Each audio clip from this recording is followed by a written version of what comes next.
Hi everyone. Today let's take a quick look at share buybacks. Then we'll look at all the data and the charts for the upcoming week, as well as my results for the week and positions going into next week. Do me a quick favor and like and subscribe, and let's get into the video. So share buybacks seem to be the theme that we're seeing across markets. They're definitely on brand right now for markets. We're not seeing the same kind of growth that we had been seeing over the last few years. And now we're seeing share buybacks come in. We're also seeing dividends with Meta launching their first dividend. And you can see Uber here launching their first share buyback. So buybacks and dividends, companies trying to give value back to the investor, not just in the form of growth, because that growth is starting to taper here. And you can see Bloomberg reporting $105 billion in share repurchasing programs launched in the first 7 days of February alone. So lots and lots of share buybacks. And you can see they mention Apple here having a bulletproof balance sheet, and they are giving some of that money back in the form of share buybacks. Buybacks as a whole do have some pretty good tax advantages. Obviously, there's no taxable event for the investor, as the investor is just holding the shares, whereas if you are paid a dividend, then you have to pay a tax on that dividend, and that tends to signal that the company might not be growing as fast in the future because they don't have anywhere to reinvest that money versus just giving it back to their shareholders in the form of cash. So dividends linked to potential drops in future growth, whereas share buybacks signal that there is growth opportunity still, and you're still getting some value from the company. In terms of ways to invest in this, you can look at buyback ETFs, such as PKW here, the Invesco Buyback Achievers ETF. And of course, if you do prefer dividends, there are Dividend Aristocrat ETFs. And they mention here the best performing is actually the Euro Dividend Aristocrat ETF, returning 17.2 in US dollars with an impressive yield of 5.9%. So pretty good return there from the Euro Dividend ETF. But like I said, it seems like buybacks are the way to go. And the Invesco ETF did return 19.9% since December of 22, which is a pretty strong return. Otherwise, getting into the data here, fear and greed really has been flat for the last week or so,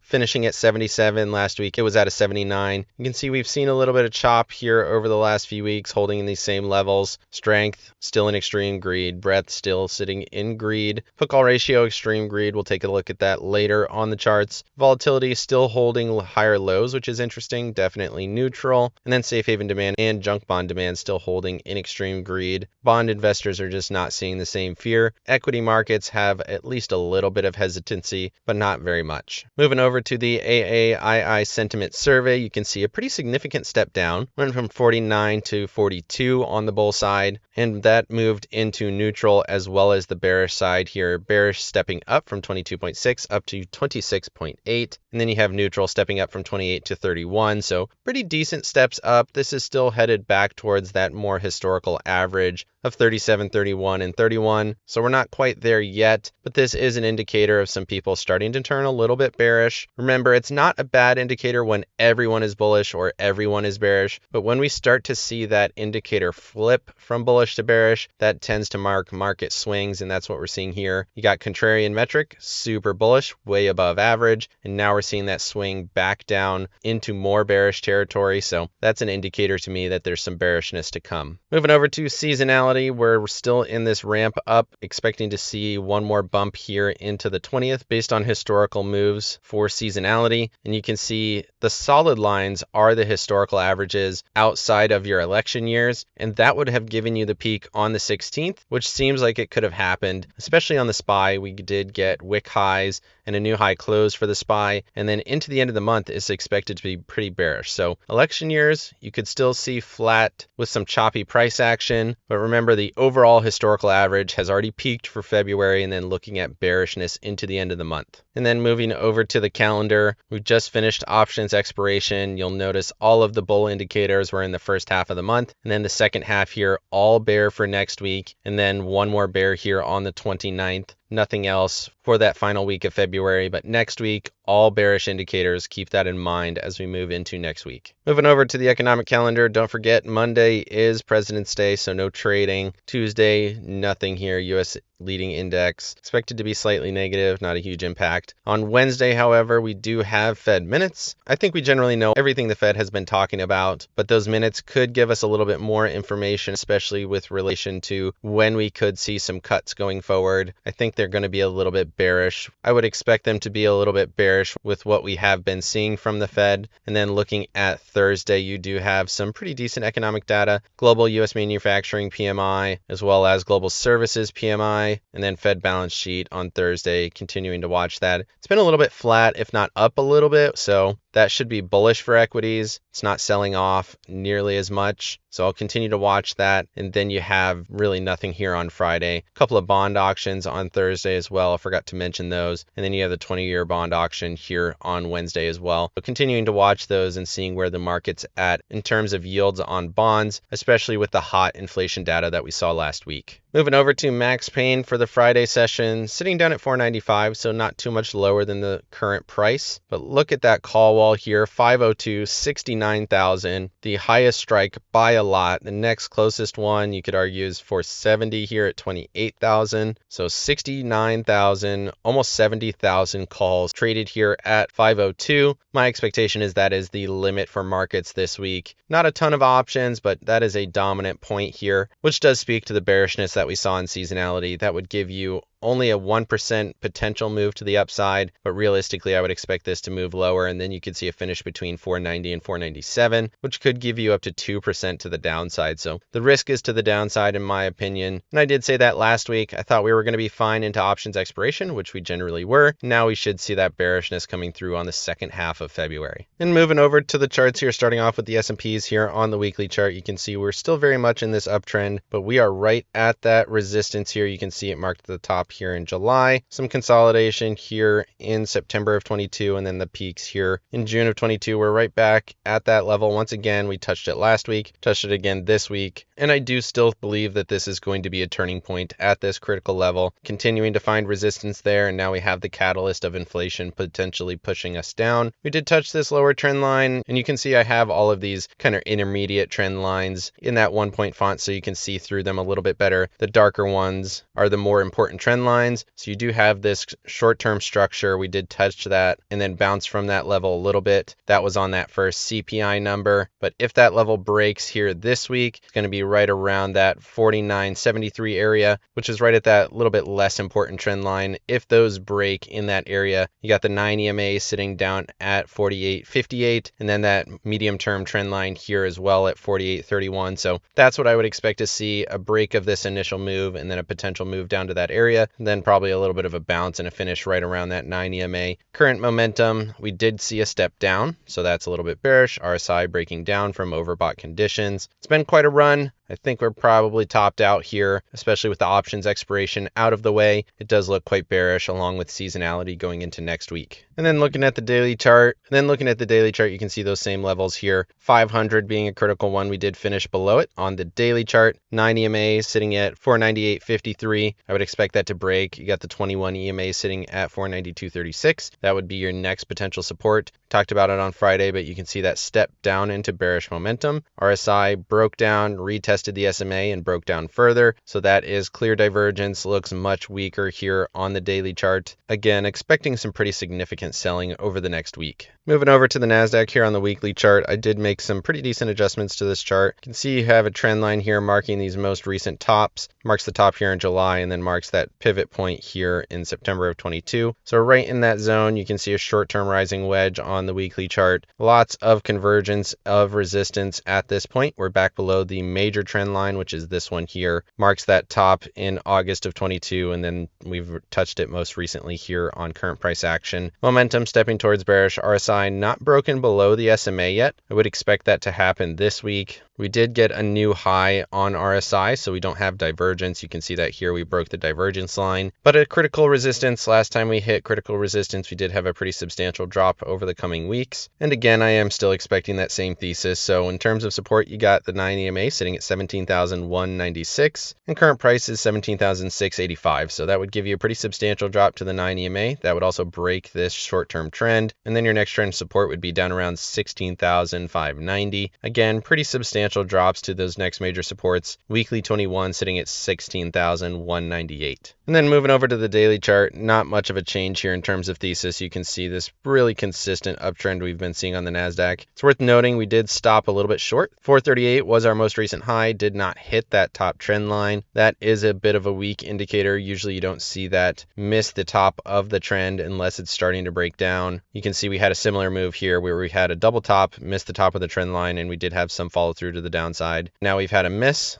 We had a lower high, and then we had the PPI data on Friday and that significant breakdown. So in terms of levels, 433.24 to the upside, 428.50 to the downside, and then you got the 21 EMA on the daily sitting at 427.80, and then VWAP sitting down at 425.01. So that is the zone, and then trend support sitting down at my level here, 424.75. So a couple of levels of support. Momentum bearish, RSI clearly bearish, stepping up on volume on that selling. I would expect this to follow through here to the downside. If you're looking at this as a head and shoulders, you have a left shoulder head, and we're kind of coming out of that head. We haven't done the right shoulder yet. That neckline would be 416.66. So we do have that head. Touch this point, maybe you get a right shoulder from there. And then if that breaks, then you would expect significant downside. So keep that in mind over the medium term, but short term, looking at a move to that neckline over the next week. Moving over to the Russell, this is obviously a very different chart than the other major indices. Got a double top here at that 424.62 level, right at that trend here. You can see that trend marks kind of the neckline on this peak. Similarly here, a neckline on this peak.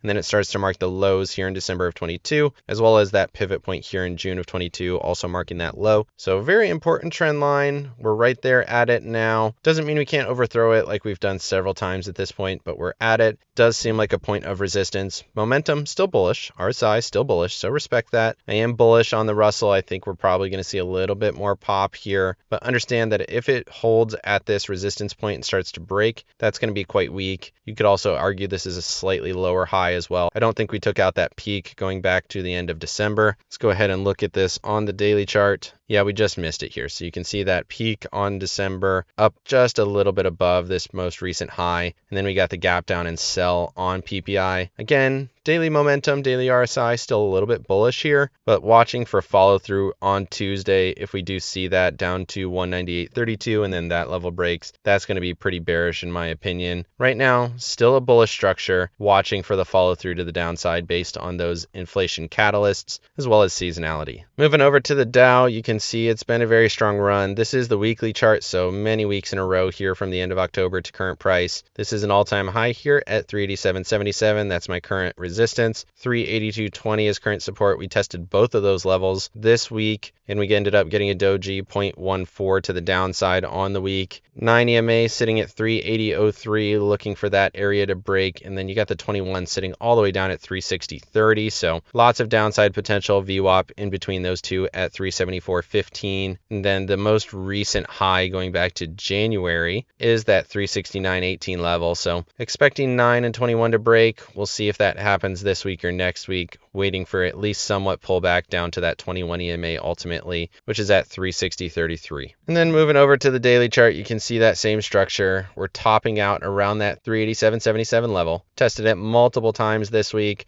Broke down to the 21-day moving average at 383.67. Tested that Tuesday, Wednesday. Rallied back up to resistance, looking like a topping pattern, waiting for this to break here. Definitely consolidation, not making new highs. This is clearly a lower high on Friday from the peak on Monday. In terms of levels, 382.20 right at VWAP, and then trend support all the way down here around 387.80 or so, which I have a level here at 379.35, so right in that same vicinity. And then if you're looking at this as a double top, which I am, then you would be looking for a break of this neckline around that 380.75 level. So peaks, waiting for this area to break. We'll see if trend holds here. 55 EMA sitting at 375.83. Moving over to RSP, this is the equal weighted S&Ps. You can see we actually got a bullish week here on the equal weights at 0.69. Tested that next level at 160.32, so significantly different here. If that level breaks, then you're looking for 164.87. That would be your all-time highs here going back to January of 22. So RSP still holding in there. Equal weights holding in there. Seems like big tech is currently what's lagging, with the NASDAQ looking a little bit weak. week. Momentum is fading, however. RSI continues to trend higher, not at overbought conditions yet. This definitely looks bullish with the break above these previous highs. RSP looking for a break at that next level, pushing up to 164.87.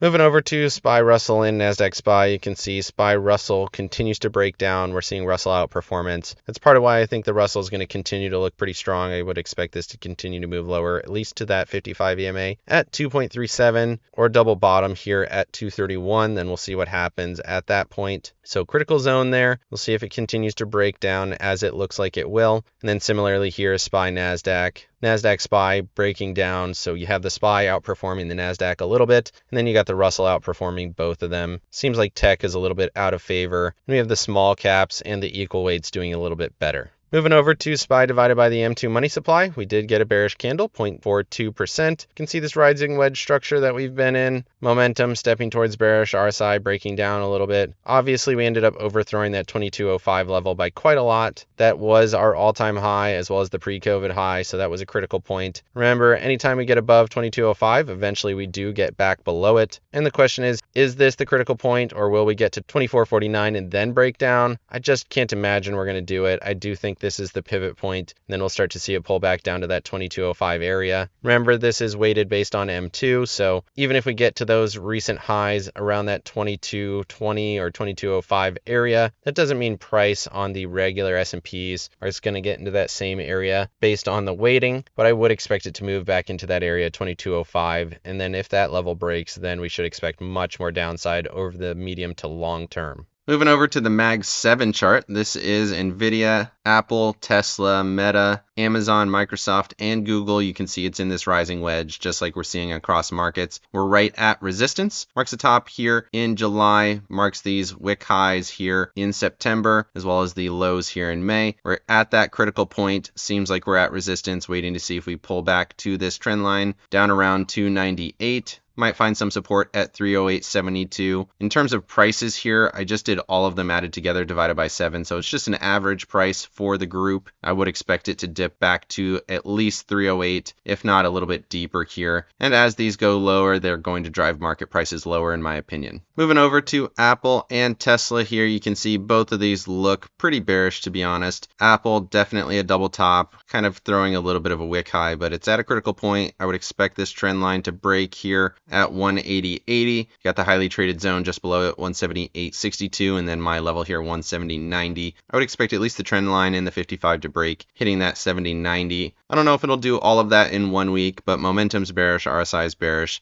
Everything on Apple to me says that this is going lower, as long as we get some of those levels to break, like I mentioned. And then looking at Tesla, we've seen 2 weeks of bullishness, momentum starting to tick higher. I would expect it to get to that 200 SMA around 221.50. My current price target on it is 214, so I might overthrow that a little bit, but I would expect it to be met with sellers. This continues to look like lower and lower lows, so you're getting a bit of a retrace, get a lower high here, and then see if we get some follow through to these previous wick lows going back to May of last year. That would put your price target down in the 160s after we get this short-term retrace, similar to what we saw here. Moving over to Microsoft and Meta, look at that bearish week here on Microsoft, 3.92%, big sell-off, fully engulfed the previous candle, got below the trend line. My next support down at 394.22, got the 9 EMA sitting at 393.92 as well, right in that same zone. I would expect to pull back at least to that level. You can see momentum stepping down very sharply here. I would expect some follow through on that. The 21 is sitting all the way down at 396.16 on the weekly chart, so this could go much, much lower. Keep an eye here on Microsoft. We've seen moves like this before as well. You can see a big wick high, 4 weeks in a row of rejection. And from top to bottom, that was up at 367, and then we finished the bottom here down around 312 or so. So that's about a 50-point move. That's pretty substantial on Microsoft, and then this could absolutely do a move similar to that. That would bring us back to these previous consolidation highs as well. So Microsoft looking a little bit weaker. NVIDIA continues to hold up. It did turn a positive week. Momentum still bullish. RSI still bullish. But that is a doji. That's the weakest week we've seen here in the last month and a half or so. We've had 5 straight weeks of super bullishness, and then this week we finally got a doji. Just at some short-term resistance, nothing major. There's no level levels up here. This has just been a straight rocket ship,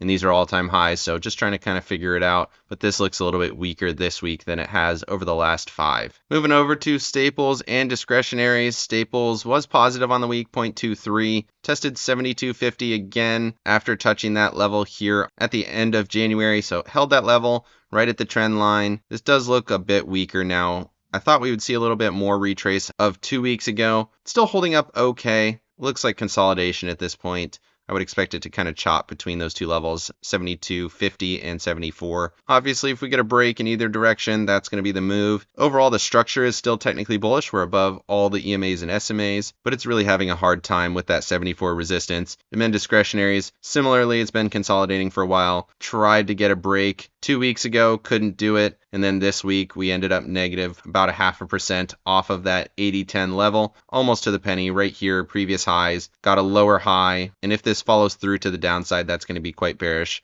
and I do expect it to. In terms of levels, 174.76, and then below that, I have 170.68. Moving over to transports and industrials, both of these still had a positive week. Transports up 1.24%, but look at this wick rejection. Finished around the middle of the candle, got all the way up to around 180.50 or so, just short of those wick highs for the all-time high. Showed some rejection and ended up finishing right on my level here, 267.52, closed on top of it to the penny. Momentum still bullish, RSI still bullish. But I want to show this here on the daily chart just for a moment.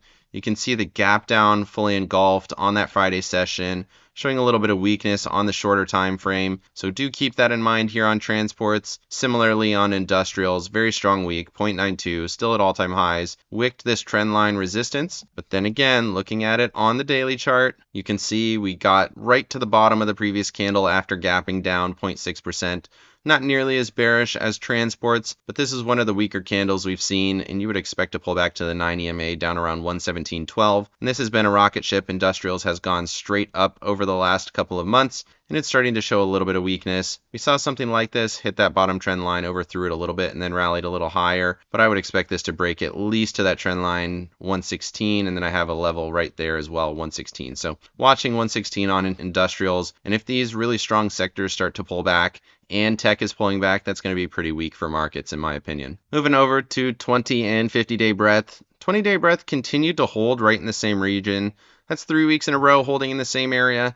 The weekly chart looks significantly more bullish than the daily chart. The daily chart does look quite weak. But on the weekly, we held above the 21. We're right at the 9. Looks like consolidation. Momentum would say this should tick to bullish. And then let's look at that on the daily chart. You can see still bullish momentum here, but we are rejecting from that 55 EMA. We tested it on 12 February, tested it again here on 15 February, and then broke down. So definitely consolidation. I would expect this based on the daily to break to the downside. So definitely mixed signals there. And then looking at the 50-day, straight downward price action. Did get a wick rejection from that 52.81 level, but momentum bearish, RSI bearish. And then looking at this on the daily chart as well, similar thesis, gapped up, found resistance, sold off on Friday, and I would expect this to follow through as well. Moving over to 200-day breadth, you can see similarly 4 weeks in a row, right at that same price action. Momentum continues to fade here. I thought we'd sell off a little bit faster. We got the rollover here, and then we went straight sideways. Pretty interesting. Let's look at this on the daily chart as well. Similarly, choppy price action. And you can see that here. We've been going sideways for those couple weeks, just like we saw. Big breakdown on Friday, still holding that 69.38 level. If that breaks 64.74, that's the same level that we saw here on Tuesday, and the same one that we saw here on 18 January as well. I would expect it to follow through to that level, and then we'll see what happens from there. This does look bearish to me coming off of that Friday session. Moving over to the put-call ratio, this really is not showing me anything convincing. We did see a big jump on the puts on the Wednesday session, and then that sold right off into the middle of the session, into the middle of this range. And then on Tuesday, and then on Thursday, we saw a pretty decent wick low down to the 0.7s, but nothing crazy. And then on the Friday session, we're kind of in the middle of that range.